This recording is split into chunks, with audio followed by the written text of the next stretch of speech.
Hello, how are you doing today? My name is Harrison Jacob. I'm a FEMA Region 5 member from Beaver Creek, Ohio on the Youth Preparedness Council. And today joining me is the Regional Administrator, Mr. Sivak. How you doing today, Harry? Good to see you. Good to see you too. Now, I have a couple of questions for you today as it is National Preparedness Month. My first question for you is, why is National Preparedness Month important?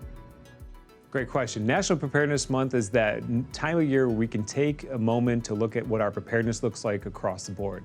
So think about it this way. National Preparedness Month gives us time to do a couple of things. Number one, it gives us an opportunity to check out our plans with our families, within our communities, what we would do if something were to happen.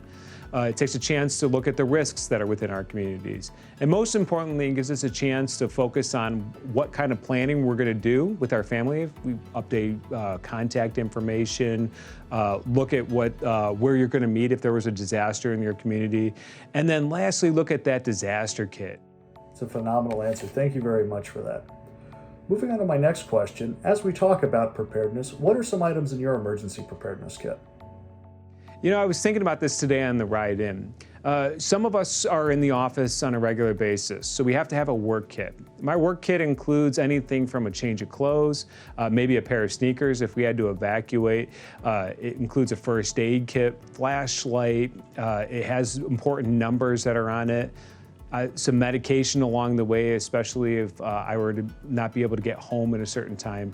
And then the other thing that my preparedness kit includes is like a multi-tool knife, some water, and then some shelf-stable food as well. That's my work kit. In the home kit, I always think about it this way. Every week or every couple of weeks, I always open up the cabinet and I find our shelf-stable food. Anything that can be boiled.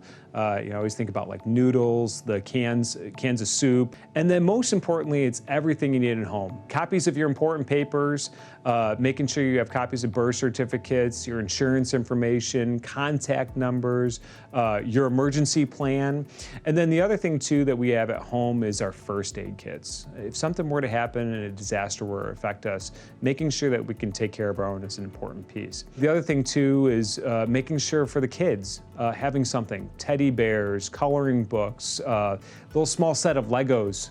Certain things like that are always nice to keep the children occupied, especially if there is a disaster, so we can actually figure out what the next steps are if we had to evacuate and leave.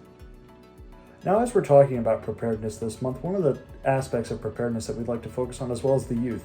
So why do you think it's important to engage our youth in preparedness? Our youth are the next generation. The sooner we can engage our youth, the more opportunities we have to focus on the preparedness and resilience within our communities. It gives us a chance to start having those conversations. One of my favorite things about National Preparedness Month this year has been the 60-second public service announcement that was provided that focused on protecting the legacy.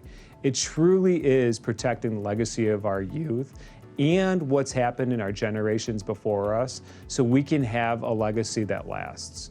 And it's so exciting today to be able to talk with you and to be able to start talking to our youth about what preparedness is all about. You are the future, and what we do today will always be better for tomorrow. Thank you very much. That's all the questions I have for you today on our Preparedness Month.